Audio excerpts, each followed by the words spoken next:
fellow gardeners, welcome to Garden with Jenny. I'm Jenny. Today I'm bringing you a little how-to video. This is kind of like a second part of the MVP #1 video because we're guest starring the Mr. Lincoln Rose again. Hello, beautiful Mr. Lincoln Rose. You are looking dashing.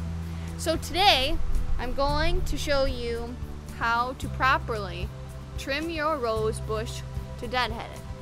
Now, deadheading. What do you mean by deadheading, Jenny? Well, I don't know. Take a machete and whacking off the flower? No. We're gonna use proper tools. A set of bypass pruners. Now, why do I use bypass pruners and not anvil pruners? Well, one, they make a better cut. That's pretty much the only reason. Anvil pruners tend to mash stems together, in my opinion, so you don't get a nice clean cut like you can get with a good set of bypass pruners. Couple things to keep in mind about your bypass pruners. Keep them sharp, don't let them rust. Now, you'll see on mine they rusted because I didn't take proper care of them like I should have. So, what are you gonna do? A lot of gardeners are like me and they just kind of, whoops, forget about it. So, this is what you're going to do. I'm going to show you how to remove this rose head. Now, if you don't remove these, you're going to develop a rose hip, which, if I pull back these flower petals, look at that beautiful color. Isn't that pretty? That is such a pretty color. Absolutely beautiful. So, as I pull back these flower petals, I'm going to expose the rose hip. The rose hip is what you need to remove. It's also known as the seed. It's pretty much the seed pod of a rose bush. So, when a rose goes to flower, its mission in life is to produce seed, to prolong the species. So, if you don't remove the dead flower head, a rose hip will develop and you will get less blooms from your rose bush. So, what you're going to do is you're going to take your pruners. You're going to get in as close as you possibly can to the base where it meets the rest of the flowers, and you're going to make a nice diagonal cut. So, all of your stems should be on a 45-degree angle or an approximate 45-degree angle cut. Now, one more thing I want to share with you. Obviously, there's a cluster of flowers here. When there's a cluster of flowers, take off whatever has died. Don't take off these beautiful buds or else you won't get any more flowers.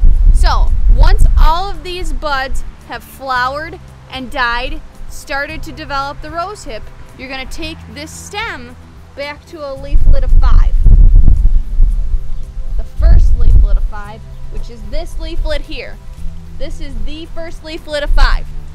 So eventually, once the rest of the flower buds have died, I'm going to make a 45-degree angle cut this way so that it pushes out this bud. But obviously I have more flower buds to deal with, so I won't be doing any pruning whatsoever until these guys have gone, and then this stem will be significantly reduced in height down to the first leaflet of 5. You can do that for all your pruning needs with any kind of deadheading of roses, you know, whether it's a hybrid tea, a floribunda, a grandiflora, doesn't matter which kind, that's the basics of pruning roses. You deadhead them back to either another flower bud or to the first leaflet of 5. Then you can basically do it to shape. If this didn't have a flower bud on it down here, I might, you know, shear these back a little bit to bring a more uniform height. But right now, these are looking good. I might let it grow out a bit just because it's a brand new plant that I just bought. $16.99, like I said in the other video, which is way cheaper than some places. And then let them go, keep them fertilized. That's pretty much it.